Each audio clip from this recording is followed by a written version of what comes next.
പാഠപുസ്തകങ്ങൾ നേരത്തെ കേരള സർക്കാർ നൽകി. അതോടെ ചിലർക്ക് ഹാലിളകി.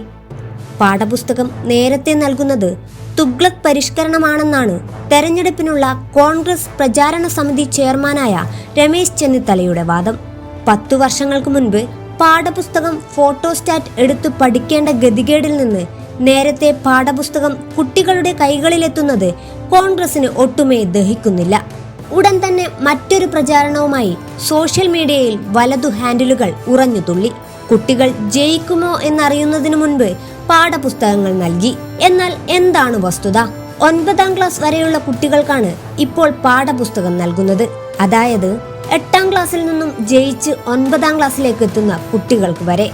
8ാം ക്ലാസ് വരെയുള്ള കുട്ടികൾ ഓൾ പാസ് ആണെന്നിരിക്കെ കുട്ടികൾ ജയിക്കുന്നതിന് മുൻപേ പുസ്തകം നൽകിയെന്ന് ആശങ്ക പ്രകടിപ്പിക്കുന്നത് അസ്ഥാനത്താണ്.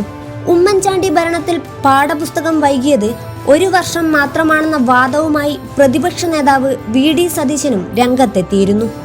2012 അധ്യയന വർഷം തുടങ്ങി മാസങ്ങൾ പിന്നിട്ടിട്ടും 40% പുസ്തകങ്ങളെ വിതരണം ചെയ്തിട്ടുള്ളൂ. അന്ന് കുട്ടികൾ പഠിച്ചത് ഫോട്ടോസ്റ്റാറ്റുകൾ കൊണ്ടായിരുന്നു. 2013 2ാം വാല്യം പുസ്തകങ്ങളുടെ വിതരണം നവംബർ വരെ പൂർത്തിയായിട്ടില്ലായിരുന്നു. ഇത് അന്ന് വലിയ പ്രതിസന്ധി ഉണ്ടാക്കി. 2014 വലിയ കുഴപ്പമില്ലാതെ പാഠപുസ്തകങ്ങൾ വിതരണം ചെയ്തുവെങ്കിലും ചില ജില്ലകളിൽ വിതരണം വൈകുകയുണ്ടായി. 2015 ആഗസ്റ്റ് മാസമായിട്ടും 43 ലക്ഷത്തോളം പുസ്തകങ്ങൾ അച്ചടി പൂർത്തിയാക്കി വിതരണം ചെയ്യാൻ കഴിഞ്ഞില്ല.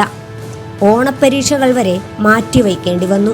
ഇതായിരുന്നു UDF കാലത്തെ കെടുകാര്യസ്ഥത. ഈ കെടുകാര്യസ്ഥതയെ മറച്ചുവയ്ക്കാൻ പ്രതിപക്ഷ നേതാവ് കണ്ടെത്തിയത് നുണയും കോൺഗ്രസ് പ്രചാരണ സമിതി ചെയർമാൻ കണ്ടെത്തിയത് മണ്ടത്തരവുമാണ്.